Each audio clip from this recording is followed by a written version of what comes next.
Le gars commence son histoire en disant qu'il n'a pas inventé cette histoire, tout se présente devant ses yeux comme si c'était hier. En fait, c'était hier. Le guerrier s'est battu avec un énorme monstre serpent et s'en est en même temps moqué, affirmant qu'il se déplaçait trop lentement. Mais le gars avait un problème, l'inattention. Le monstre ouvrit la bouche, avec l'intention d'attaquer le guerrier avec une grappe d'énergie ardente. Le jeune homme était allongé sur le sol juste devant la direction de l'attaque du serpent. Soudain, l'armure du gars commença à s'effondrer. Le guerrier réalisa que sa situation était terrible. Le jeune homme se met trop facilement en colère, il concentre son énergie dans ses mains, saute en l'air, sur le point d'attaquer le serpent. Et puis le gars brise instantanément la distance entre l'ennemi et commence à lui infliger une série de coups. Le gars aimait la sensation de force accrue qu'il ressentait. Le guerrier sort son épée et commence à frapper le monstre avec le serpent. Le gars aimait balancer l'épée et utiliser la magie. Mais il y avait quelque chose qui ne lui plaisait pas du tout, ce type avait un secret. Soudain, les attaques du gars se sont arrêtées. L'espace de combat s'est transformé en pièces. Le jeune homme entendit des pas de talons qui s'approchaient de lui. Une femme aux cheveux blancs en robe s'est approchée du jeune homme. Le jeune homme ne comprenait pas d'où elle venait et pensait qu'elle était son fan, qui le suivait sur ses talons. La femme s'est approchée du lit du gars, mais par chance, il a voulu dormir, car il était épuisé par la bataille. L'inconnu posa sa main sur le lit du guerrier. La femme se pencha vers le gars et l'embrassa sur le front, et le jeune homme sentit les fleurs qui sortaient d'elle. Le jeune homme avait des pensées agréables, il aimait ce léger baiser matinal, et même d'une telle beauté. Le gars se demandait si elle avait vraiment été là pendant tout ce temps et l'admirait. Le jeune homme se rend compte qu'il ne peut plus se retenir et lui tend les paumes. Le jeune homme presse ses paumes sur son visage et l'attire vers lui. Mais soudain, le jeune homme prend conscience de ce qui se passe. Le gars se rend compte qu'il est dans le corps d'un bébé. Le jeune homme dans le corps d'un enfant a crié, mais cela ressemblait à un cri d'enfant, et la jeune fille a pensé qu'il avait faim. Le gars s'est rendu compte qu'il était né de nouveau. Le jeune homme, maintenant bébé, a commencé à comprendre que dans une vie antérieure, il était mort, mais il ne comprenait pas comment cela s'était produit, mais contrairement à d'autres personnes, ce type renaît à chaque fois après la mort et ainsi de suite à l'infini. La jeune fille porta le bébé jusqu'à son berceau. L'étranger a donné au bébé une bouteille de lait, le gars a décidé de le boire et de ne pas penser aux choses difficiles. C'était la 101e renaissance de ce type. Si sa mémoire est bonne, la première vie de ce type s'est déroulée en Corée. Cette vie était un enfer, un tourbillon d'entretien et de recherche d'emploi sans fin. C'était une vie morne avec une fin morne. Car le jeune homme a finalement été heurté par une voiture, et lorsque sa vie a été ainsi écourtée, le gars est né de nouveau pour la première fois. Lorsque le jeune homme s'est réveillé, il s'est retrouvé dans le corps d'un bébé, dans une famille d'étrangers totalement inconnus, et depuis lors, le jeune homme renaît encore et encore. Mais ce qui était étonnant, c'est que le jeune homme renaissait dans des mondes et des époques différents. Cependant, le scénario de vie du gars ne faisait que se répéter encore et encore. Le jeune homme n'a rien de particulier à se vanter, il était simplement habitué à cet état de choses et a suivi le courant. Pour le gars, la renaissance est devenue quelque chose d'ordinaire. Le bébé se demandait où il avait été jeté cette fois-ci. À en juger par le luxueux mobilier vintage de l'intérieur, le gars s'est rendu compte qu'il se trouvait quelque part au Moyen-Âge. Mais le bébé pensait qu'il était peu probable qu'il revienne sur Terre, qu'il serait illogique de renaître, car il était probablement dans un autre monde. Ayant fini de boire du lait, le bébé pensa rêveusement qu'il aimait les autres mondes. D'après ses souvenirs, d'autres mondes étaient plus confortables pour le jeune homme. En regardant à nouveau autour de lui, le jeune homme pensa qu'il appartenait à une famille riche. La servante est également apparue, ce qui a seulement indiqué que le bébé appartenait désormais à une famille noble. Le bébé s'est réjoui de son bonheur, car sa mère l'aime aussi. Chaque monde avait sa propre langue. La mère demandait si le bébé était rassasié. Il arrive souvent qu'on ne comprenne pas grand-chose au début lorsqu'on se retrouve dans un nouveau monde. Mais grâce aux mains chaleureuses et douces, au regard plein d'amour, tout était immédiatement clair. Sa mère l'aime vraiment. Ayant changé des centaines de mères, le gars pourrait certainement dire que beaucoup accouchent uniquement par sens du devoir. Aussi amer que cela puisse paraître, il arrive aussi qu'un homme soit abandonné immédiatement après sa naissance. Ou alors ils l'ont même forcé à travailler sur la vie qui lui avait été donnée. Mais à propos de cette vie, le gars avait un bon pressentiment. Soudain, quelqu'un a appelé la femme par le nom de Lilian. C'était la servante, elle suggéra à Madame Lilian de laisser le prince avec elle si elle était elle-même fatiguée. Puis le gars a été surpris, il s'avère qu'il était un prince. Mais l'expression de la femme passa soudainement de joyeuse à froide. Madame Lilian demanda soudain au domestique si tout le monde reconnaissait son fils comme prince. La femme demanda l'avis de la servante, à laquelle elle répondit aussitôt que tout le monde reconnaîtrait son fils comme prince. Mais la maîtresse sourit, elle ne crut pas la servante et demanda de ne pas mentir. Car ils étaient seuls ici. La femme se doutait que cette servante pensait aussi du mal de lui. Mais les serviteurs ont de nouveau insisté, réfutant les propos de Lilian. La femme s'est excusée et a expliqué au domestique que récemment, l'une des servantes s'était trop permise. et le gars au corps d'enfant a compris pourquoi le visage de sa mère actuelle avait changé. Lilian a expliqué que bien que le bébé soit un prince et que le sang impérial coule en lui, son sort ne sera pas facile, et il le serait encore plus si son fils Earl n'était pas un prince. La femme s'est tournée vers le bébé et lui a demandé s'il était offensé par cela. La dame a ajouté qu'elle savait que maintenant tout le monde ne parle que d'elle et de son bébé, et qu'à cause de Lilian, Earl n'a pas le droit d'hériter du trône. La femme s'est excusée auprès de son fils et a commencé à pleurer, mais le bébé a essuyé les larmes de son visage. Lilian se tourna vers sa servante Chelsea, avait-elle vu cela? Il semblait à la femme que son fils, bien qu'un bébé, comprenait tout, mais la servante répondit gentiment que cela ne pouvait pas être le cas. L'enfant a mentalement demandé à sa mère de ne pas être triste, car il va bien et peu importe qu'il n'hérite pas du trône. Après tout, même la vie d'un prince est déjà une chance pour lui, le garçon a décidé qu'il ne ferait tout simplement pas attention aux nobles ennuyeux. Et même la famille impériale ne pourra pas le contrôler. Le gamin pensait que la vie du prince s'annonçait mouvementée. Sa 101e vie, n'est-ce pas la vie d'un rêve? Ainsi, le bébé qui renaissait était le fils d'un empereur et d'une ancienne servante, un métis. C'est une vie qui peut être très bien vécue si vous ne vous impliquez pas dans la politique. Après tout, puisque le sang de l'empereur coule en lui, des conditions plus confortables lui seront garanties. De toutes ces pensées, bébé Earl a ri dans son berceau, ce qui a attiré l'attention des femmes qui se tenaient à proximité. Lilian l'a remarqué. Que ce bébé est toujours aussi heureux et insouciant. Mais la dame craignait de ne pas avoir assez de force pour protéger le bébé de tout cela. Le garçon se demanda de quel genre de pouvoir nous parlions. Mais ensuite Earl a réalisé que le pouvoir ne peut faire de mal à personne. Après tout natif de la noblesse doit être capable de se défendre, il devra donc étudier. Cependant, pour le gars, c'est une chose courante, l'absence de droit au trône est une faiblesse, car personne n'a besoin du gars. Et s'il est faible, personne ne le défendra, ils chercheront même plutôt un moyen de se débarrasser de lui. Mais le bébé a rassuré mentalement sa mère. Après tout, son fils avait déjà vécu un grand nombre de vies en tant que guerrier. 3 mois se sont écoulés après la renaissance d'Earl, la femme s'est approchée du berceau de son fils. Il dormait paisiblement, sans penser à rien. Lilian l'a traité d'ange et a souri. La dame a dit que sa couleur de cheveux était magnifique. Mais ensuite la servante Chelsea est entrée et a dit à la maîtresse que la voiture était prête. Lilian lui a dit qu'elle était déjà en route. La femme a embrassé son fils et lui a dit qu'elle reviendrait bientôt, alors ne le laissez pas s'ennuyer. Lilian se dirigea vers la sortie avec Chelsea, la porte claquant derrière eux. Le garçon était indigné de ne pas avoir fini de regarder son rêve couler à cause du bruit de la porte, le forçant à se réveiller. Mais le même bébé s'est calmé, craignant que la nounou n'accoure à sa voix, de qui il n'y a même pas une seconde de paix, depuis qu'il est un enfant. Tout le monde ne fait que me garder. Et le bébé a aussi remarqué que la surprotection est si fatigante. Alors que le bébé était seul, il a décidé de vérifier quelque chose. Après tout, son avenir en dépend. Le gars espérait que le sang impérial contenait au moins une sorte de pouvoir ancestral. Et si c'est le cas, il faut apprendre à s'en servir, essaya l'enfant de se concentrer en croisant les mains dans un sort. Earl pensait que le monde est gouverné par les plus forts, quand vous êtes fort, personne n'ose s'opposer à vous. Au moins, vous pouvez utiliser l'expérience des 100 vies précédentes. Même dans le corps d'un enfant, Earl pouvait accumuler de la force intérieure, une petite sphère de lumière bleue est apparue. Le garçon a réalisé que la force était disponible ici. Le bébé pensait qu'il pourrait, par exemple, utiliser des techniques de sa 30e vie. Le gars a décidé d'essayer d'utiliser 2 techniques en même temps, car même dans le corps d'un enfant, cela devrait fonctionner. Après tout, personne ne penserait qu'un enfant de cet âge puisse s'entraîner. Et si l'entreprise fonctionne, vers l'âge de 10 ans environ, la force interne d'Earl augmentera considérablement, et vers 20 ans, le gars sera généralement indestructible.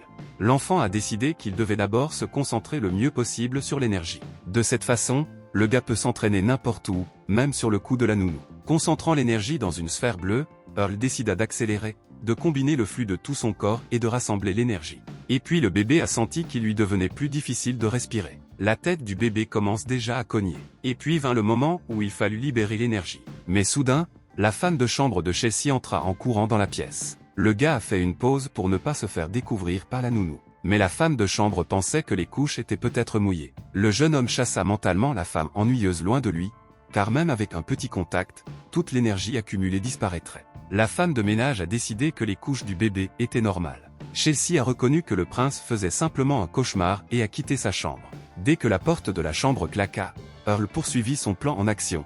L'énergie était désormais à son maximum, mais il fallait encore la retenir un peu. Le gars a commencé à avoir de la fièvre, il avait peur que le corps du bébé ne puisse pas y résister.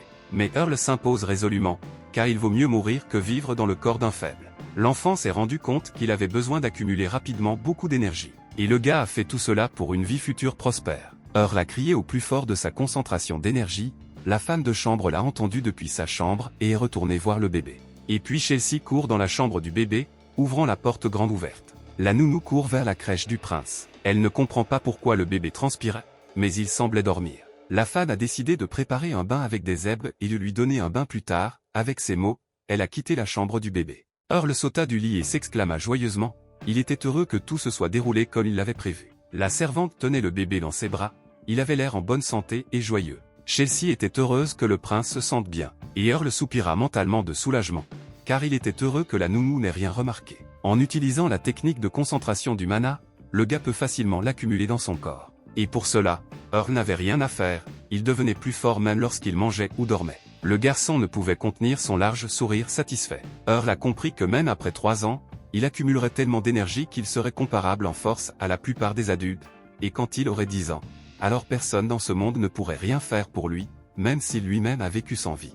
La femme sentit quelque chose dans l'air, mais ne comprit pas ce que c'était. Le garçon distrayait la servante avec son rire, et elle ne pouvait qu'en être touchée, tandis que le garçon devenait plus fort. Et quand il deviendra plus fort, il commencera alors à vivre comme un roi, il attend vraiment ça avec impatience. J'aimerais que ce jour vienne plus tôt. 5 mois se sont écoulés depuis la naissance d'Earl.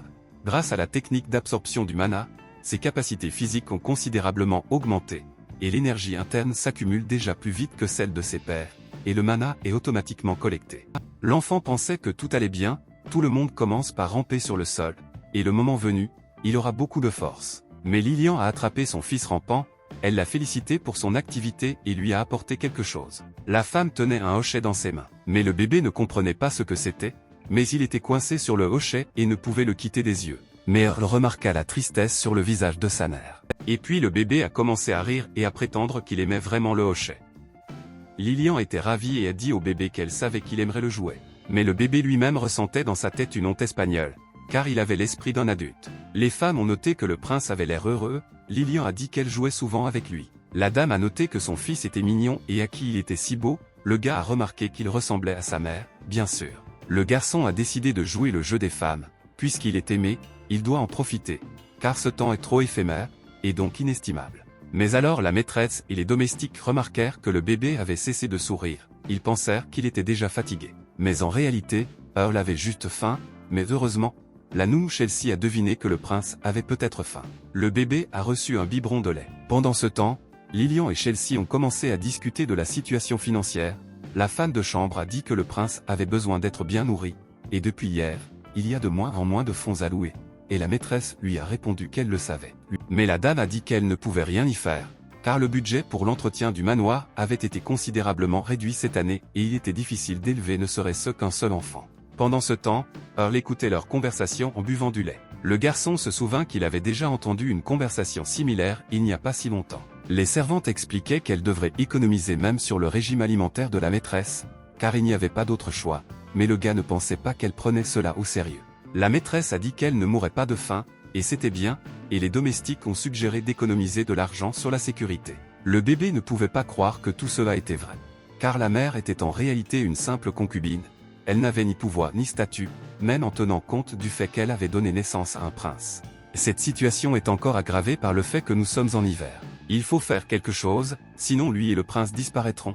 Car désormais ils ne pourront même plus s'adonner à l'agriculture, et le gars pensait que puisqu'il était prince, il ne le laisserait pas mourir en bas âge. Chelsea a suggéré de demander de l'aide à sa majesté, mais la dame a répondu qu'il était difficile de le voir, il avait été très occupé ces derniers temps. Maintenant, Earl comprenait où sa mère allait constamment et il semble qu'elle n'ait jamais réussi à obtenir un public. Peu importe à quel point son père était dur, il est inacceptable de se comporter ainsi envers la mère de ses enfants. Le bébé ne comprenait pas pourquoi ce dirigeant faisait ce à cette malheureuse femme. Elle en avait déjà assez des brimades des nobles. Même si le roi était initialement indifférent à Lilian, une telle attitude est terrible. Earl a fondu en larmes et Chelsea a pensé qu'il voulait voir sa maman et a donné le bébé à la maîtresse. Le gars voulait vraiment aider sa nouvelle mère, même s'il était un enfant, mais il pensait qu'il pouvait probablement faire quelque chose, mais rien ne lui venait vraiment à l'esprit. Mais il se promit qu'il trouverait certainement quelque chose. La nuit, le garçon ne dormait pas, mais réfléchissait à la manière d'aider sa mère à survivre cet hiver. Le garçon pensait que le problème était le manque d'argent pour tous ses besoins en hiver, un nouveau poste de dépense apparaissait, comme le chauffage. L'enfant réfléchit très longtemps, mais soudain une idée lui vint à l'esprit. L'enfant a regardé la cheminée et a commencé à spéculer si le charbon était une structure carbonée, comme les diamants. Earl remarqua que sa mère portait des pierres précieuses, ce qui signifiait qu'elles étaient également appréciées dans ce monde. Le bébé a décidé que s'il n'y avait pas d'argent, il essaierait de créer au moins une pierre précieuse. Mais le gars ne pouvait pas sortir du berceau à cause des petites jambes des enfants. L'enfant pensait qu'avec la quantité de mana dont il disposait, il pouvait s'envoler et voler vers sa cible. Earl comprit qu'il ne serait pas découvert s'il prenait du charbon de bois, car il y en avait déjà tellement ici. L'enfant s'est un peu amusé et a pensé qu'avec un léger mouvement de la main, il transformerait ce morceau de charbon en diamant. Mais ensuite il reprit ses esprits et devint sérieux, car pendant que tout le monde dormait, il devait transformer le charbon en diamant. Earl commença à convertir le mana en énergie thermique, créant localement la pression et la température nécessaires à la transformation du charbon. Le bébé a décidé d'essayer de dépenser plus de mana, car il pourrait encore en accumuler davantage s'il survivait. L'enfant pensait qu'en aucun cas les fuites d'énergie ne devraient être autorisées. Le gars a continué à comprimer le caillot d'énergie en une petite boule, il a essayé de libérer plus d'énergie interne et de tenir jusqu'au bout. Il ne restait que très peu de choses, le garçon pensait déjà à quel point sa mère serait heureuse. Ici, le bébé fait ses derniers efforts pour sa mère. Et puis d'énormes nuages de fumée sont sortis de la cheminée de la chambre du garçon, et une lumière bleue brillante s'est allumée dans sa chambre. Earl a réussi, il a pu transformer le charbon en un magnifique diamant irisé, il ne lui restait plus qu'à trouver comment l'Y glisser. Le matin, la servante vint dans la chambre du prince pour prendre de ses nouvelles. Mais elle fut immédiatement abasourdie parce qu'elle vit le prince sorti lui-même du berceau et s'assit par terre. La femme se demandait comment le bébé pouvait descendre s'il était si haut. Chelsea a ramassé le bébé et l'a porté jusqu'au berceau, espérant qu'il n'était pas resté allongé sur le sol froid toute la nuit. Puis la servante remarqua que le prince était couvert d'une sorte de saleté. Elle regarda autour d'elle, se demandant à voix haute où le bébé avait pu être si sale. La nounou remarqua que même la couverture était tombée et nota qu'il semblait que le prince s'était amusé toute la nuit. Puis la femme remarqua le sol, qui était également taché. Chelsea pensait que le palais n'avait pas été nettoyé depuis longtemps, mais c'était bien que le bébé n'ait pas froid. Soudain, le domestique remarqua quelque chose dans la bouche du garçon. La nounou a demandé au bébé de cracher cet objet, et un diamant est apparu de sa bouche, que le garçon a créé cette nuit-là. Chelsea était ravie de ce qu'elle voyait, elle ne pouvait pas croire que c'était un diamant et ne comprenait pas où le prince pouvait le trouver. La servante comprit qu'un tel trésor ne pouvait pas reposer sur le sol, car elle le nettoyait souvent et très soigneusement. La nounou serra le prince dans ses bras et lui dit que peut-être il pourrait maintenant sortir de cette situation difficile. La femme de chambre a félicité Earl et le bébé a pensé que sa mère l'apprécierait aussi. Après cela, des charrettes contenant des fournitures ont été déversées dans le palais. Tout le monde a reçu suffisamment de bois de chauffage pour survivre à l'hiver. Le garde-manger vide de la cuisine s'est rapidement rempli de nourriture. En général, ce diamant était vendu au meilleur prix, l'argent reçu était suffisant pour couvrir 5 années de frais de subsistance. La dame s'est demandé s'ils avaient fait le bon choix, si le diamant appartenait à quelqu'un, mais Chelsea a répondu que ce n'était pas possible. La nounou expliqua que le château était vide depuis près de 100 ans avant qu'il ne déménage ici. La servante supposa qu'il s'agissait d'un cadeau de Dieu envoyé du ciel pour le prince. Ce à quoi Lilian approuva en souriant en regardant son fils. Earl a rampé jusqu'à sa mère et lui a promis mentalement que lorsqu'il serait grand, il soulagerait définitivement la femme de tous ses soucis. Tout l'hiver, le palais était régulièrement chauffé par une cheminée. La situation financière s'est améliorée. Les tables étaient couvertes de plats variés et la dame doutait qu'elle puisse les manger toute seule. Mais la servante la rassura et lui dit de ne penser à rien et de simplement manger. Les domestiques qui avaient dû être licenciés ont été réembauchés. Mais le plus important, c'est que ma mère ait cessé d'être triste. Le bébé a mentalement remarqué que sa mère est si belle quand elle sourit. L'hiver s'est avéré très froid et une tempête de neige faisait rage dehors. Mais tout le monde l'a passé dans la chaleur et le confort. Un an a passé, aujourd'hui tout le monde s'affairait autour du bébé, la servante choisissait une tenue pour Earl. La nounou a consulté la maîtresse, mais elle a aimé toutes les tenues. Mais c'est ensuite Lilian elle-même qui a suggéré la tenue. Les femmes passaient beaucoup de temps à choisir une tenue pour leur bébé, et il en avait déjà marre de ce processus de changement de vêtements. Le gars a commencé à soupçonner qu'une sorte de vacances était prévue. Le bébé a décidé de pleurer pour que les femmes s'éloignent de lui et mettent Earl dans le berceau. La servante a dit joyeusement qu'aujourd'hui, il présenterait enfin officiellement le prince à la famille impériale. Le bébé était allongé dans son berceau et se demandait ce que cela signifiait. La dame a ajouté qu'elle était heureuse que tout le monde ait réussi à survivre cette année en toute sécurité. La fan a dit qu'il devait le reconnaître, même s'il était encore un enfant, mais il y a du sang impérial qui coule en lui et son anniversaire est la meilleure occasion. Chelsea était sûr que sa majesté apparaîtrait, car il ne pouvait pas ignorer sa maîtresse pour toujours, c'est juste que les pères essaient souvent de rester à l'écart des nouveau-nés. Earl réalisa finalement que l'événement d'aujourd'hui était organisé pour célébrer son anniversaire. Lilian a expliqué que son fils rejoindrait officiellement la famille royale et qu'il était bon qu'au moins les lois de l'Empire soient du côté d'Earl dans ce domaine.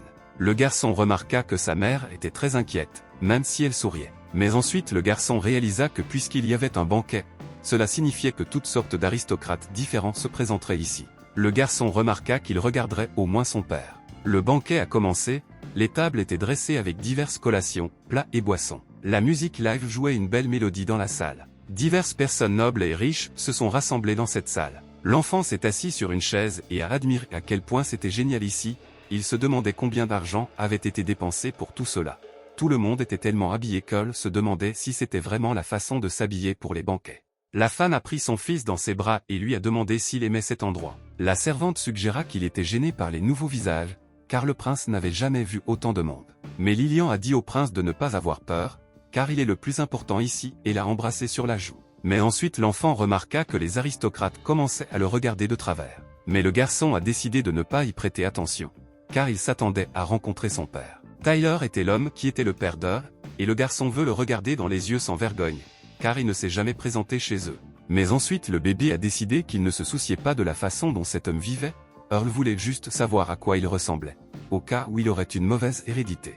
Peu de temps après le début du banquet, ces personnes sont finalement arrivées. La famille impériale entra dans la salle de banquet, tout le monde autour d'eux s'écarta. Le garçon devina qu'il s'agissait de l'impératrice actuelle et de ses enfants. C'était bien l'impératrice, elle portait une couronne et une luxueuse robe rouge, ses cheveux étaient dorés et attachés. Et derrière elle venaient ses enfants, qui lui ressemblaient et étaient les demi-frères et sœurs d'Earl. Et l'aîné se démarquait des autres. Ses jeunes frères et sœurs étaient à proximité, et il y avait même une rousse parmi eux. Mais toute la famille était étrangement sérieuse.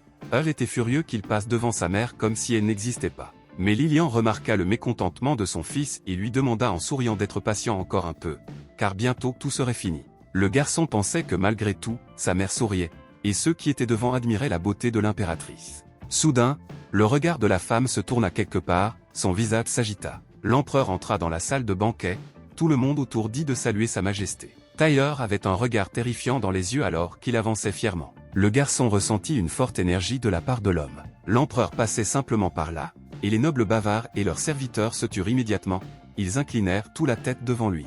Le garçon sentit instinctivement le pouvoir émanant de Tyler. Soudain, l'homme se tourna vers Lilian et son fils et fixa sur eux son regard sérieux. Le bébé essayait de comprendre si l'homme le regardait, lui ou sa mère. Earl pensait que c'était dommage que la Renaissance ne lui donne pas la capacité de lire les pensées des autres, car ce serait formidable si le garçon savait à quoi il pensait. Et pendant ce temps, Tyler allait chez lui. Après un certain temps, Earl a commencé à recevoir des cadeaux. Les aristocrates se sont approchés du prince avec des félicitations. Bien entendu, le moment est venu pour la famille impériale de féliciter. Ils n'ont pas hésité à exprimer ouvertement leur relation avec Earl et sa mère. Le garçon était furieux des paroles caustiques des aristocrates. Le bébé ne comprenait pas comment ils osaient parler ainsi, il ne les considérait probablement même pas comme des personnes, ce qui a donné à l'enfant une forte envie de tester ses oreilles avec une échographie infantile. Lilian a calmé son fils et lui a proposé du lait. Mais le garçon a changé d'avis à propos de crier, il a décidé que cela n'en valait pas la peine, cela ne ferait que déshonorer sa mère, car l'hypocrisie était malheureusement monnaie courante ici. Le prince voulait partir rapidement, car il sentait qu'il pourrait s'endormir dans les bras de sa mère. Mais tout à coup, quelqu'un tira la joue du garçon, c'était une petite fille, qu'elle appelait Earl Potley. Le garçon pensait qu'il s'agissait probablement de la fille d'une des concubines de l'empereur, et elle était encore à cet âge où on ne se rend pas compte de son véritable statut. De plus en plus d'aristocrates sont venus féliciter le prince pour son anniversaire. Lilian a remercié les dames d'être venues et leur a souhaité de profiter du banquet. Mais les femmes ont ignoré la dame et sont parties sans rien dire. À la fin du banquet, prince et sa mère poussèrent un soupir de soulagement à l'unisson. Mais ensuite l'impératrice s'est approchée de Lilian et lui a dit qu'ils ne s'étaient pas vus depuis longtemps.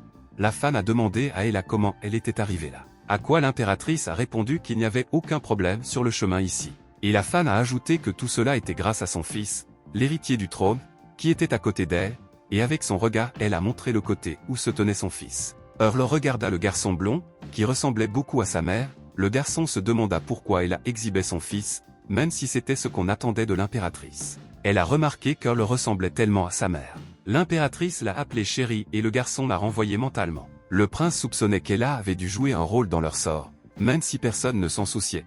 Le financement du château n'aurait pas été réduit à un niveau aussi bas de manière aussi dramatique. Il devait utiliser des chevaliers pour obtenir du bois de chauffage, et il s'est avéré que les vêtements d'Earl étaient cousus par des serviteurs à partir de chiffons et de chutes.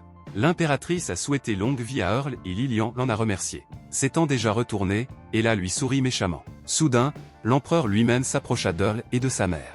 L'homme a demandé à Lilian comment elle allait et si tout allait bien pour elle, si elle s'était habituée au château. La femme a remercié votre majesté pour sa gentillesse et a dit que c'était plus que ce à quoi le garçon avait résisté dans ses pensées et s'était mis en colère contre ses paroles. L'enfant s'est mis à pleurer, mais dans ses pensées, il a demandé à l'homme de lui donner de l'argent, au moins pour ses frais de subsistance. Tyler regarda pensivement son fils et demanda à Lilian de lui donner Earl à regarder. L'homme a remarqué que le bébé ne pleurait plus et ses autres enfants ont hurlé sans arrêt en voyant son visage. Earl maudit mentalement l'empereur et décida de lui sourire exprès. Tyler a noté que l'enfant était drôle, mais le garçon le mettait au défi mentalement, il se préparait à montrer quelque chose à son père. Earl, avec des allusions et des gestes, a demandé à l'empereur de le faire descendre au sol. Lilian a dit à l'homme que son fils ne pouvait pas encore marcher. Tyler a répondu que c'était probablement parce qu'il n'avait qu'un an, de toute façon. Mais tout à coup, toutes les personnes présentes dans la salle ont dirigé leur regard quelque part. Earl se leva et marcha, ce qui plongea toutes les personnes présentes, en particulier l'empereur, dans un grand choc. Le garçon, souriant, se sentait comme la star de la soirée. La dame et les domestiques étaient heureux pour le prince. L'empereur couvrit son sourire satisfait de sa main et dit que le bébé était plein de surprises. Et le bébé se dirigeait vers la table. Il voulait montrer à son père qu'il était définitivement différent des autres enfants devant tout le monde. Earl attrape la nappe et la tire vers le bas, jetant toute la nourriture et les boissons sur le sol. Lilian se couvre le visage avec horreur et la nounou est également choquée. Mais le garçon avait tout planifié de cette façon. Tout le monde était tellement inspiré par les premiers pas du prince que personne n'a remarqué qu'il s'agissait d'une stratégie soigneusement planifiée. Le prince choisit le moment le plus approprié, s'approcha de la table et tira brusquement la nappe vers lui, ce qui était exactement ce que voulait le garçon. L'empereur s'est approché de son fils et a soulevé le bébé du sol.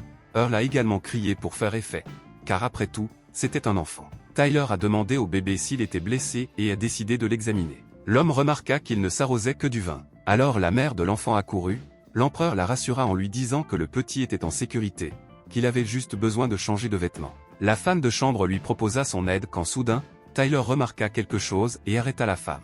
Le bébé portait des vêtements miteux. Les serviteurs se souvenaient bien qu'ils avaient habillé le prince avec des vêtements tout neufs le matin. L'empereur devint sombre et se leva du sol avec le bébé. Les personnes présentes ont discuté de ce que portait le bébé. Leurs regards méprisants se tournèrent vers le comte et l'empereur, et ils commencèrent à répandre des rumeurs sur le sort du prince. L'empereur leur cria dessus et leur ordonna de se taire. Tyler demanda sérieusement quel genre de vie il menait. Ce matin, le garçon a été changé par la nounou. Et après son départ, Earl a concentré son énergie et a commencé à étirer le tissu de toutes ses forces. Il céda facilement, lui donner un aspect usé n'était pas difficile. S'il avait eu des muscles adultes, cela aurait été possible sans gaspiller de mana. Mais le plus important est que le garçon a réussi à exposer la vérité qui dérange au public, afin que tout le monde sache ce qui se cache derrière le gloss extérieur. L'empereur demanda sévèrement une explication sur la façon dont cela s'était produit. Il était si difficile de vivre conformément au statut que Lilian tremblait de peur. Tyler a dit d'accord, ce n'est pas à elle qu'il faut demander. L'homme a appelé son serviteur. L'empereur a demandé au serviteur combien d'argent était alloué à l'entretien des châteaux des concubines et pourquoi cela se produisait lors d'un événement important. Le serviteur a déclaré que le maître avait personnellement donné l'ordre de répartir le budget de manière égale. Tout avait été exécuté conformément à l'ordre. L'homme a demandé des éclaircissements sur la manière exacte dont il serait divisé. L'empereur ordonna que le rapport lui soit immédiatement apporté. L'enfant était heureux que son père soit déterminé. Lilian s'est excusé auprès de l'empereur. La femme prit son fils dans ses bras et Earl demanda mentalement à sa mère et à sa nounou d'être patient encore un peu, car c'était une chance pour eux tous. Le serviteur revint avec le rapport et le remit à l'empereur. Tout le monde était en suspens, attendant l'issue des événements. L'empereur a parcouru tout le rapport et a tout compris. L'homme a froissé les feuilles de rapport avec colère. L'homme a incinéré le papier froissé avec sa magie, il n'en croyait pas ses yeux. Lilian attendait avec peur les dernières paroles de l'empereur. La salle de banquet entière tomba dans un silence tendu. L'enfant pensa qu'il semblait que l'empereur n'était pas au courant de tout cela. Finalement, l'homme rompit le silence et appela l'impératrice. Tyler a demandé à Ella si elle le savait et comment le comprendre. Ella regarda silencieusement l'empereur avec un regard effrayé. Mais l'impératrice reprit instantanément son calme et demanda calmement si quelque chose n'allait pas. L'empereur expliqua à la femme qu'un trou était soudainement apparu dans le budget et que ses concubines ne recevaient presque rien. L'impératrice fit une grimace surprise et dit que cela ne pouvait pas être le cas. Tyler était en colère parce qu'il ne croyait pas qu'Ella ne soit pas au courant, puisque la répartition du budget relevait de sa responsabilité directe. Soudain, son fils aîné est sorti devant la femme et a bloqué sa mère. Le gars a essayé de s'opposer à son père. Il a dit qu'il était sûr qu'il s'agissait d'une sorte de malentendu et que sa mère ne le ferait jamais, mais ils ne l'ont pas laissé finir. L'empereur a dit quelle différence cela fait-il, car le chef est responsable des erreurs de ses subordonnés. À cause de la négligence d'Ella, son jeune frère est resté affamé et nu. Le jeune homme regarda Earl, qui l'insultait mentalement et remarqua que le fils aîné n'avait ni le charisme de l'empereur ni la ruse de l'impératrice. Tyler a continué à gronder le jeune homme, il lui a demandé s'il était sûr qu'Ella n'avait rien à voir avec cela, mais le gars est resté silencieux en réponse. L'empereur dit à sa femme qu'il était déçu par elle et la salle entière fut plongée dans un silence absolu.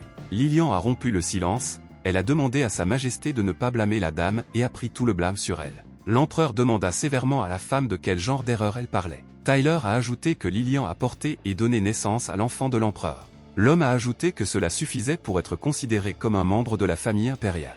La mère d'Earl a essayé de s'y opposer, mais Tyler lui a dit qu'elle devrait déjà prendre conscience de son statut dans la société et a attiré la femme vers lui. Et là regardait tout cela avec de la fureur dans les yeux. L'empereur ordonna que les responsables soient retrouvés et traduits en justice, car il ne tolérerait plus de telles erreurs. L'impératrice s'inclina et dit à son mari qu'elle veillerait à ce que cela ne se reproduise plus. Tyler répéta que la prochaine fois, elle serait punie. Ella a dit qu'elle trouverait certainement le coupable et le punirait dans toute la mesure possible. L'impératrice s'est approchée de Lilian et lui a dit qu'elle était désolée et qu'elle ne savait pas comment se justifier auprès d'elle. Mais la mère d'Earl a dit qu'il n'était pas nécessaire de lui présenter des excuses. Le garçon, dans ses pensées, ne comprit pas les paroles de sa mère et dit que l'impératrice savait tout, mais maintenant elle mentait. Ella a juré que cela ne se reproduirait plus jamais. Le prince remarqua qu'il n'y avait pas une goutte de culpabilité sur le visage de l'impératrice. Ella a intimidé toutes les concubines avec son pouvoir. Ainsi, l'anniversaire d'Earl touchait à sa fin. Le trou dans le budget a été comblé et un dernier recours a été rapidement trouvé. Il s'agissait d'une famille de petits aristocrates, ils furent déclarés coupables et exécutés sans aucune procédure particulière. Les servantes ont expliqué qu'à la fin de l'enquête, elles avaient même reconnu leur culpabilité. Personne ne savait ce que les criminels allaient faire avec une telle somme d'argent. L'une des femmes de ménage était heureuse que le problème ait été résolu. Earl était sûr que le véritable instigateur avait échappé à la punition et, une fois l'exécution terminée, l'affaire était close. Le garçon était indigné par cette injustice. Le prince voulait grandir vite et tous les tuer. Mais ensuite Earl a pleuré parce qu'il voulait manger. La servante accourut et commença à nourrir le garçon, voulant qu'il devienne grand et fort. Earl a accepté, il a encore besoin de travailler sur son corps pendant longtemps, car il ne grandira pas de sitôt. Mais le garçon était heureux de n'avoir ici que manger et jouer, ce qu'il aimait beaucoup. La servante dit au bébé que puisqu'il avait mangé, il était maintenant temps de dormir. Après avoir dormi, le garçon ne pouvait pas comprendre combien de temps il dormait. En regardant autour de la pièce, Earl remarqua la nounou qui dormait sur une chaise à proximité. Le garçon utilisa tranquillement son mana et vola jusqu'à la fenêtre pour regarder. Il y avait dehors la voiture d'une mère, accompagnée de chevaliers. Le garçon entendit des pas et se rattrapa. 3 personnes s'approchaient de la chambre d'Earl, dont sa mère. Il y avait aussi les marches d'un adulte et d'un enfant. 3 personnes s'étaient déjà approchées de la porte de la chambre du prince. L'enfant ne savait pas quoi faire de la nounou, si elle se réveillait, tout le monde verrait sa force. L'enfant s'est envolé dans les airs et s'est envolé directement vers la nounou. Soudain, la porte s'ouvrit et 2 femmes et une fille entrèrent. La mère d'Earl a vu quelque chose qui l'a surprise. Le garçon a pincé la joue de la nounou, elle a ressenti de la douleur et elle a demandé au prince d'arrêter. Lilian a demandé à Earl d'arrêter de blesser Nanny Chelsea. La dame a ajouté que la nounou doit être aimée et obéie. La femme de chambre a remarqué Madame Shelley, elle s'est excusée de ne pas avoir remarqué la maîtresse tout de suite. Shelley a répondu que tout allait bien, car elle-même n'avait pas prévenu de la visite. Le garçon reconnut Shelley, elle était à un banquet à l'occasion de son anniversaire. Lilian a dit que si elle l'avait su à l'avance, elle l'aurait mieux rencontré, mais Shelley a répondu que tout allait bien, elle s'est tue pour arriver incognito. L'invité a demandé à sa fille de s'asseoir ici et de la laisser parler seule avec Lady Lilian. Dans l'une des salles, Lilian et son invité dressèrent une table avec du thé. La mère d'Earl ne savait pas pourquoi Shelley était venue ici, mais la femme soupçonnait que la conversation serait sérieuse. Soudain, Lilian a toussé, l'invité lui a demandé comment elle allait, la femme a répondu que tout allait bien. La mère d'Earl a de nouveau demandé à Shelley ce qu'elle voulait dire. La femme lui a dit qu'elle aimerait s'excuser. Mais Lilian n'a pas compris ce qu'elle voulait dire, mais Shelley a expliqué qu'elle s'était excusée pour son comportement lors du banquet en l'honneur de l'anniversaire du prince et a de nouveau demandé pardon. Après ces paroles, il y a eu un silence. Dans un passé récent, au plus fort des hostilités sur le continent, la famille Shelley a apporté la plus grande contribution à la victoire. Il n'y avait personne dans l'Empire qui n'avait entendu parler de la famille Shelley. Mais maintenant, tout appartient au passé. Récemment, aucun garçon n'est né dans la famille et la renommée s'est rapidement estompée. Selon certaines rumeurs, il serait à court d'argent ces dernières années. Lillian a demandé si c'était à cause de la famille. Shelley lui a répondu que oui, ils étaient endettés. La fan a raconté comment elle l'avait appelé pour lui dire quelques mots. Shelley a sorti un sac de pièces de monnaie et l'a donné à Lillian, mais elle a résisté et n'a pas voulu le prendre. Mais Shelley a expliqué que c'était ce qu'elle souhaitait et a ajouté qu'elle comprenait que cela ne suffisait pas à résoudre le problème. Lillian regarda silencieusement le sac d'or. Shelley s'est excusée à nouveau, a déclaré qu'elle était vraiment désolée et qu'elle n'avait pas été pardonnée. La fan a ajouté que Lillian la détestait peut-être, mais qu'elle ne devrait pas avoir une mauvaise opinion de sa famille. Shelley remarque que sa fille est allée dans une autre pièce et a regardé la bibliothèque. Lillian comprit que l'invité voulait protéger sa fille des conflits avec les autres membres de la famille impériale. La mère d'Earl a dit qu'elle allait bien et qu'elle n'avait vraiment pas besoin d'argent parce qu'elle croyait en l'innocence de Lady Shelley. La fan a essayé de s'y opposer et de lui demander de ne pas se sentir désolée pour elle, mais Lillian a répondu qu'elle ne se sentait pas désolée. La dame a répondu directement à l'invité qu'il n'était pas nécessaire qu'il soit hostile. Lillian a ajouté qu'elle comprenait tout et qu'elle n'avait pas de rancune. La fan a rendu l'argent à Shelley et a demandé qu'il soit mieux dépensé pour un cadeau pour sa petite fille. Lillian a dit que tout était clair pour elle. La femme faisait référence à la raison pour laquelle les dépenses de son palais avaient été si réduites. Même si la mère d'Earl n'en était pas sûre, elle pensait que c'était le cas. Shelley en comprenait la raison, car elle savait qui était cette femme. Lillian était la servante de Sa Majesté. Et puis Earl a entendu cela et a été choqué, il ne savait pas que sa mère travaillait pour l'impératrice. Mais maintenant, il comprenait pourquoi Ella ne l'aimait pas autant. À cause de tout ce raisonnement, le bébé a commencé à faire des bruits forts, la nounou a couru vers lui, mais le garçon a immédiatement ri. La servante Chelsea a noté le changement d'humeur du prince. Sur ces mots, les serviteurs s'éloignèrent de la crèche du prince. Chelsea s'est assise à la table où était assise la fille de l'invité, Candy, et a demandé combien la princesse avait lu. L'enfant a décidé d'utiliser son énergie pour écouter à nouveau la conversation des femmes. Lillian a dit qu'elle pouvait comprendre Ella, alors elle a pris cette attitude pour acquise. La fan a ajouté que, toutefois, elle ne pouvait pas cacher son oppression. Alors la mère d'Earl a réfléchi et décidé. Jusqu'à ce que son fils grandisse, elle le protégera et ne permettra plus à Ella de nuire à ta famille. Lillian a invité Lady Shelley à devenir amie, elle a été surprise d'une telle offre. Ce n'était pas seulement une conspiration, mais une unification des forces des concubines. Shelley a accepté la proposition de la femme. Si quelqu'un se retrouve soudainement coincé dans une impasse, il y aura au moins un endroit où attendre un coup de main, c'est pour cela qu'il était nécessaire. Earl s'est rendu compte que sa mère savait tout. Elle était au courant du conflit entre l'impératrice et les concubines. Le garçon ne savait pas ce que Lillian allait faire et s'il devait se préparer à l'avance à tout cela. Les pensées du garçon furent interrompues par l'apparition soudaine de Candy à son chevet. La jeune fille rayonnait en regardant son demi-frère, et Earl ne pouvait penser qu'à la convaincre de le laisser tranquille. Mais un instant plus tard, Candy était déjà assis dans le berceau du garçon et lui tirait les joues en disant que son frère était doux et chaud. Le gars était indigné du comportement de la fille dans ses pensées. La servante de Chelsea remarqua la princesse dans le berceau et courut vers elle, le garçon implorant mentalement de l'aide. Mais la nounou a demandé à Candy que le prince était très mignon, et la fille a accepté. Chelsea a invité la princesse à lui rendre visite, ce à quoi Candy a accepté avec plaisir. Earl était perdu, son dernier espoir d'avoir une nounou s'était effondré. Le temps a passé, et maintenant le prince avait 30 mois, le garçon pensait que ce serait bientôt son 3e anniversaire, la vie est éphémère, comme toujours.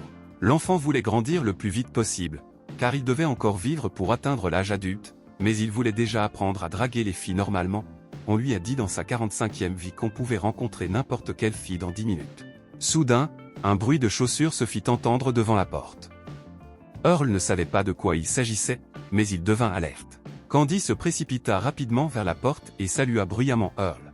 Mais lorsque la jeune fille entra dans la pièce, le bébé n'était plus là. La princesse cherchait le garçon dans tout le palais, mais il était introuvable. Soudain, Candy découvrit de petits pieds derrière le rideau. La jeune fille fit semblant de ne pas le voir et elle se dirigea prudemment vers les rideaux. Et puis la princesse a soudainement ouvert les rideaux et a attrapé le petit Earl. La jeune fille inspirée a invité le prince à jouer à cache-cache, mais il a mentalement refusé. La princesse attrape la main du garçon et lui propose de se rendre dans un endroit plus spacieux. Les enfants sortirent. La jeune fille trouva rapidement le prince et lui dit que c'était maintenant son tour de regarder. Après la visite de Lady Shelley, la princesse Candy est devenue une invitée fréquente ici, mais non sans l'aide de la nounou omniprésente. Mais le gars était heureux qu'au moins une forte amitié commence entre sa mère et Lady Shelley. Candy a dit qu'elle n'est pas la meilleure petite sœur. Earl est encore petit mais elle peut prendre soin de lui. La princesse a ajouté que quand son frère sera grand, il prendra soin d'elle, elle lui a demandé de promettre de venir dès qu'elle l'appellerait. Le frère a accepté, mais a noté mentalement l'intrusion excessive de la fille. Candy a dit qu'elle adorait Earl, ce qui a surpris le garçon. La fille a dit que comparé à Léon ou Meryl, Earl est le plus amusant à jouer. Avec un visage pétillant, la fille a dit qu'Earl était la meilleure option. Le garçon a dit dans ses pensées qu'en grandissant, Candy regretterait ses mots. La fille a pris son frère dans ses bras et lui a dit qu'ils iraient quelque part pour jouer, mais le garçon a commencé à s'étouffer. Soudain, une femme a couru vers les enfants et a demandé à la jeune fille de laisser partir le prince, car il souffrait. La servante ajouta que la princesse devrait lui donner le garçon. La femme a dit qu'il n'était pas nécessaire de porter des objets lourds, car Candy est encore petite. Earl attrapa à jambe de la bonne de Candy et soupira mentalement de soulagement. La fille a capricieusement dit qu'elle voulait jouer, mais la femme lui a suggéré de dessiner un peu ou d'écouter de la musique classique. Candy a immédiatement refusé, jugeant ses activités ennuyeuses. En réponse, la servante a demandé au bébé ce qu'elle voulait faire. La jeune fille tourna la tête sur les côtés, remarqua un bâton au sol et le ramassa immédiatement. La princesse a agité son bâton et a dit qu'elle voulait balancer l'épée comme elle avait vu son frère Cal le faire. Le garçon évalua pensivement ses mouvements et commenta mentalement que son centre de gravité avait été déplacé, qu'il n'y avait pas d'équilibre même en tenant compte du morceau de bois. Le garçon lui-même adore l'escrime, ce sentiment lui manque même. La petite fille s'est exclamée que Sir Knight avait été renversé et que la victoire avait été attribuée à la dame.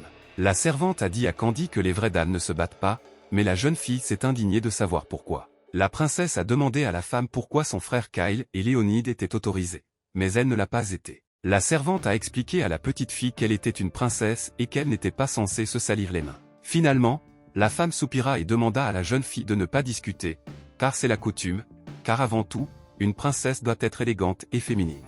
Mais pendant que la servante parlait, la jeune fille a enlevé son épée, la femme a couru après Candy et a demandé de rendre l'épée, mais la princesse a refusé et a dit qu'elle pratiquerait l'escrime.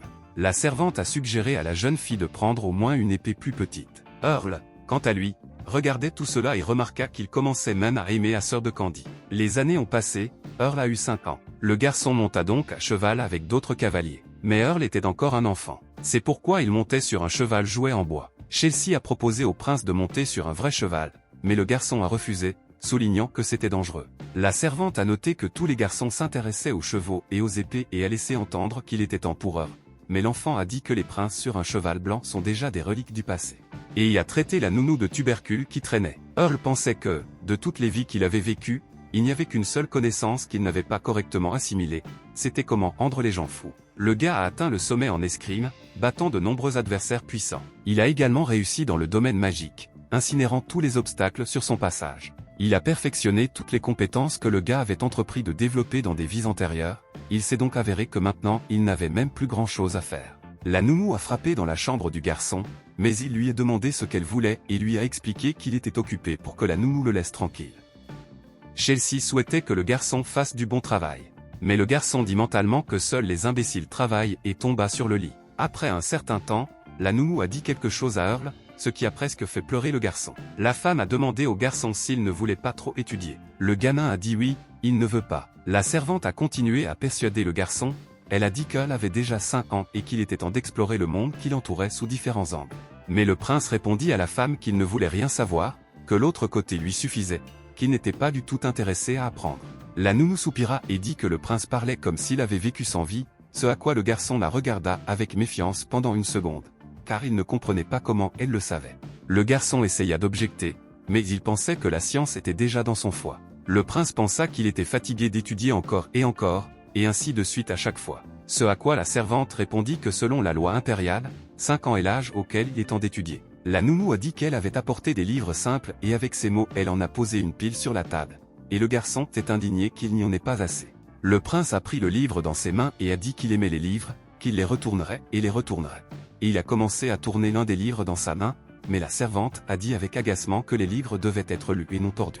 Earl a pris les livres et a commencé à les empiler chez lui sur le tapis, et la femme a reproché au garçon, disant qu'il ne devrait pas avoir honte, car comme il le sait, beaucoup d'enfants du commun rêvent simplement d'étudier, mais ils n'ont pas l'occasion, et la plupart d'entre eux ne savent même pas lire.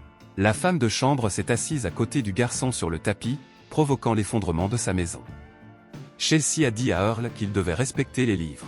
La femme a ordonné au bébé d'arrêter de jouer et de s'asseoir droit, et le prince ne pensait qu'à la manière de se débarrasser le plus rapidement et le plus efficacement possible du serviteur ennuyeux. Soudain, le garçon a trouvé quelque chose, il est tombé au sol et a commencé à se battre avec ses bras et ses jambes, criant qu'il ne voulait pas et n'étudierait pas. Soudain, la porte s'est ouverte et maman est entrée, et le concert d'Earl s'est terminé avec la pose agenouillée d'un étudiant assidu. Le garçon a été emmené à la bibliothèque et obligé de lire. Earl lui-même a compris qu'il devait étudier à cet âge. Mais ironiquement, plus il essaie, plus il met en danger les gens qui l'entourent. Après tout, plus le fils de la concubine et de l'empereur est talentueux, plus vite ils voudront se débarrasser de lui. Cela peut paraître injuste, mais le destin a déjà tout décidé pour nous. Par conséquent, le garçon a conclu qu'il n'avait d'autre choix que de tout prendre en main. La servante a apporté du thé au garçon dans la bibliothèque, elle a dit que le prince devrait faire plus d'efforts, alors sa mère sera heureuse. Earl a demandé si c'était vrai et a pris le thé. Le garçon a dit à Chelsea qu'il pensait qu'il était trop paresseux pour ça. Mais la nounou a demandé au garçon de bien réfléchir. Le serviteur a continué que si le garçon continuait à se comporter de cette façon, Lady Lilian serait très bouleversée, et ces mots rendaient le prince triste. L'enfant ne voulait pas laisser tomber sa mère, alors il était d'accord avec la femme de chambre et a dit qu'il étudierait. Mais a dit mentalement que tout, sauf l'escrime, le frapperait certainement sur le côté et la magie aussi. Pendant que le garçon écrivait, il se demandait ce qu'il deviendrait sans tout cela. Une semaine plus tard, un chariot arrivait jusqu'à la maison d'Earl. Le garçon regarda par la fenêtre et réalisa de qui il s'agissait, c'était le magicien de la tour. La nounou expliqua que c'était lui qui était venu et que le magicien était venu aider le prince à apprendre la magie. La servante a ajouté que nous devons d'abord déterminer si le garçon a un talent pour la magie, puis nous pourrons commencer à étudier. Mais Earl a résisté à cela dans ses pensées. Le garçon réalisa que s'il s'agissait d'un magicien puissant, il ressentirait certainement son pouvoir. Mais le prince dispose désormais d'une énorme quantité d'énergie qu'il a accumulée au fil de ses années et il doit d'une manière ou d'une autre cacher ses capacités. La servante dit au garçon avec un sourire que tout se passerait rapidement et sans douleur et ajouta qu'Earl n'avait pas besoin d'avoir peur. Et ainsi, le prince et sa servante entrèrent dans la salle où le magicien était assis à table et attendait de rencontrer Earl. Soudain, le regard du magicien passa du calme au choc, ses yeux exorbités vers le garçon. L'homme a sauté de sa chaise, mais il l'a vu lui-même. Earl a vu son énergie circuler dans son corps. Mais l'enfant était intéressé par la façon dont le magicien le voyait. L'homme s'est approché du garçon, il lui a touché la main et a été surpris. La servante a demandé avec joie si leur enfant était spécial. Mais le magicien a dit que le mot « spécial » n'était pas correct. Et l'homme a ajouté qu'il était spécial, pas d'une manière agréable. Le garçon avec un visage sceptique a demandé ce qui se passait. Le magicien expliqua qu'il ne sentait aucun mana chez le prince. La femme de chambre a demandé à nouveau avec agacement et a ajouté que ce n'était pas possible. Mais l'homme a expliqué qu'il avait même sondé par magie, mais n'avait rien trouvé. Et le prince s'assit et sourit, parce que son plan soudain fonctionnait. En chemin, Earl a soigneusement réduit la circulation de son mana, puis concentré le mana en un point. Le garçon a dépensé toute son énergie. Voyant la réaction du magicien à l'apparition du prince, il soupira de soulagement, car il ne peut tout simplement pas voir le mana s'il n'est pas là. Cependant, le fait que le magicien n'ait pas trouvé un seul grain de mana dans le corps du prince a ses inconvénients. Le magicien a dit à Lilian qu'Earl n'avait aucun penchant pour la magie, mais la femme n'a pas immédiatement compris ses paroles. L'homme a expliqué que même un roturier peut souvent voir au moins une goutte de mana, mais que le prince ne l'a tout simplement pas. Maintenant, le garçon n'avait plus confiance en ses actions spontanées. La femme a résumé avec colère que son fils ne serait pas un magicien. Le garçon pensait tristement qu'il avait seulement déçu sa mère. Le prince s'est excusé mentalement auprès de la femme et a expliqué que cela était nécessaire, que tout le monde devrait penser que le garçon était faible et incapable, et que son fils incompétent venait de démarrer son entreprise.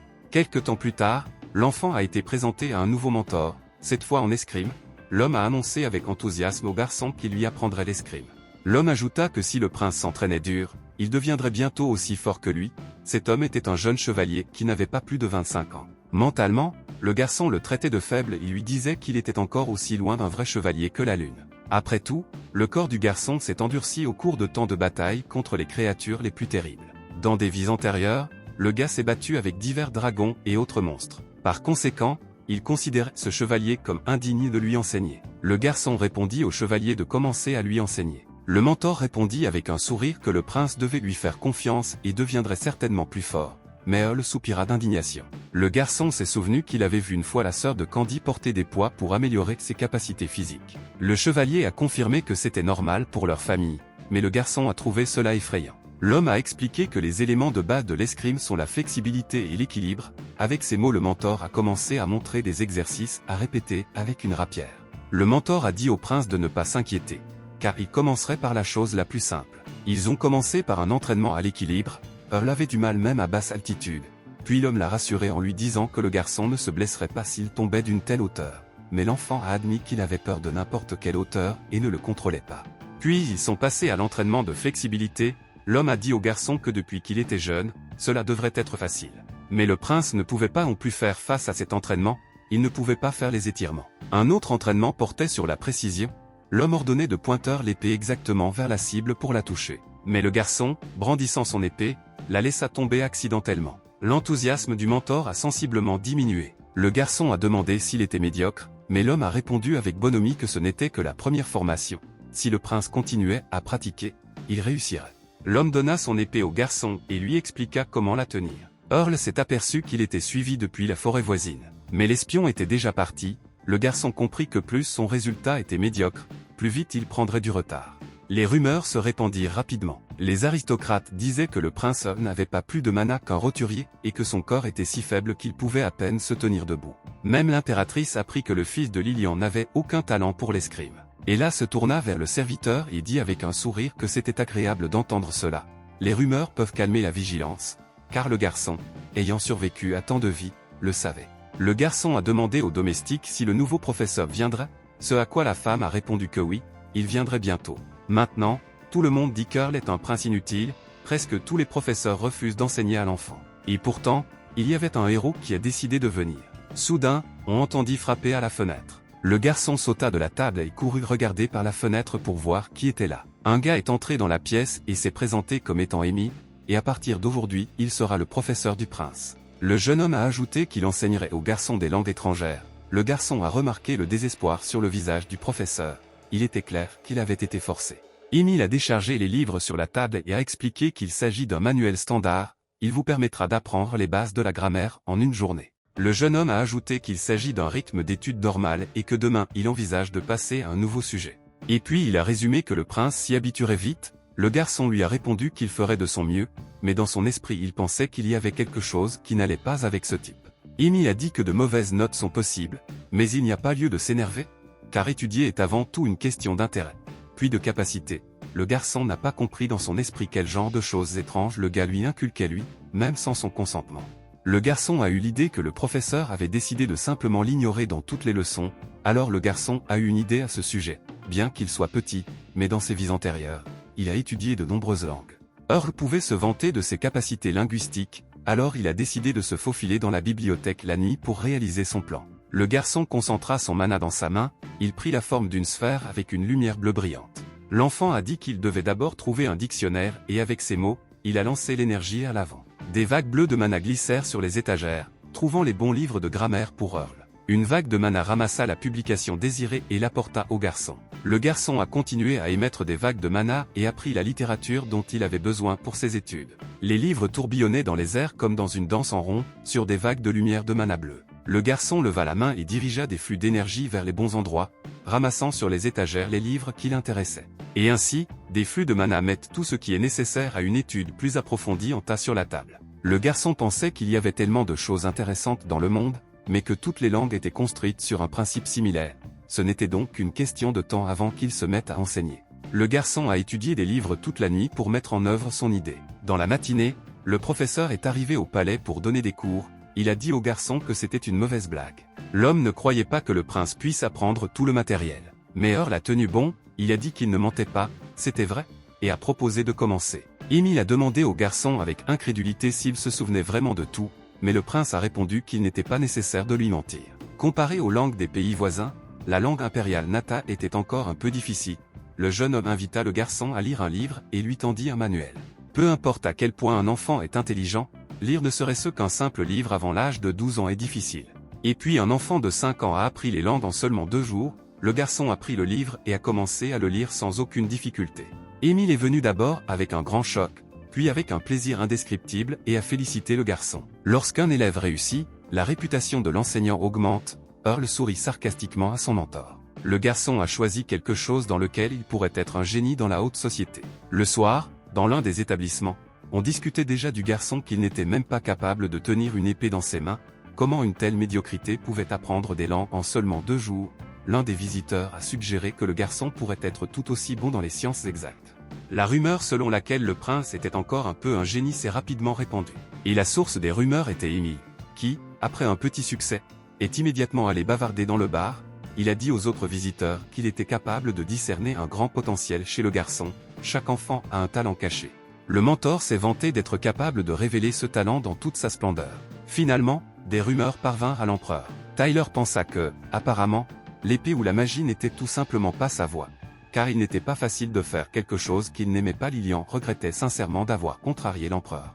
La femme pensait que son fils avait beaucoup changé. La dame se demandait même si elle l'élevait correctement. L'empereur s'approcha de sa concubine et lui demanda si elle s'inquiétait vraiment pour son fils. Mais ensuite l'homme a ajouté qu'il pensait qu'Earl grandissait pour devenir un garçon merveilleux.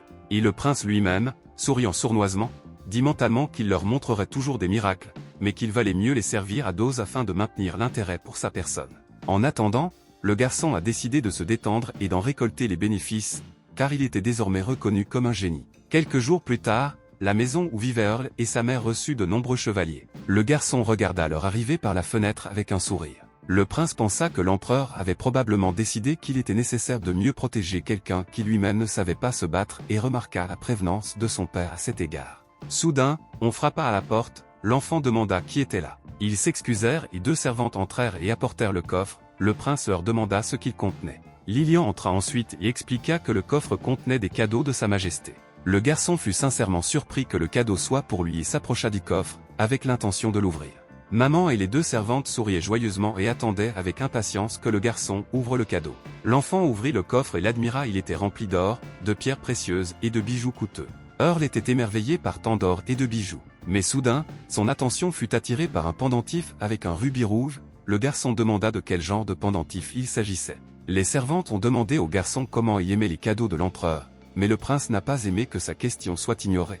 Alors il a de nouveau demandé de quel type de pendentif il s'agissait.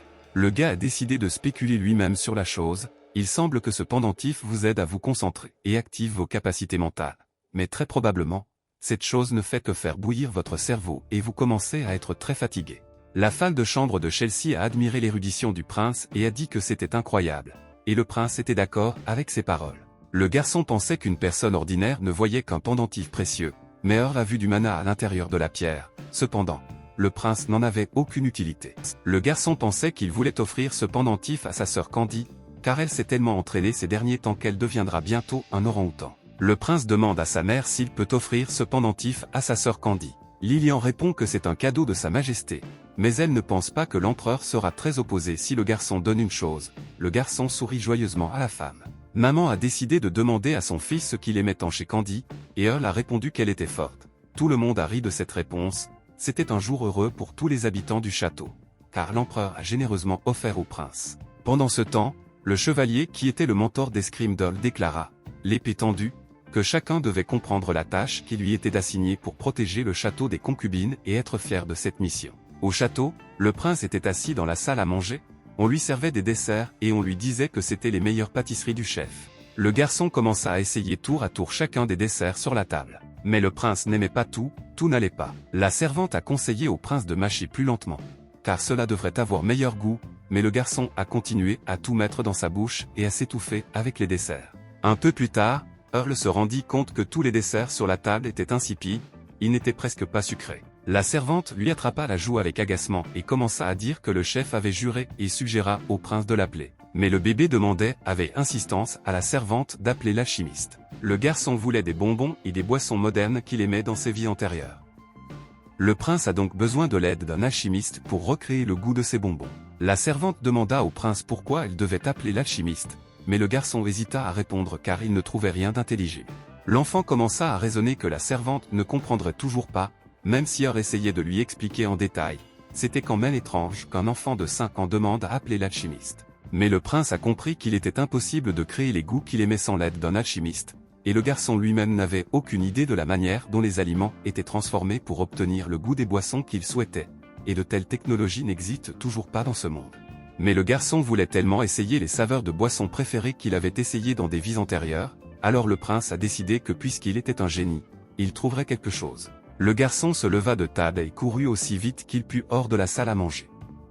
La servante demanda alors où allait le prince, mais il répondit qu'il allait étudier. Mais la servante ne croyait pas ce qu'elle entendait.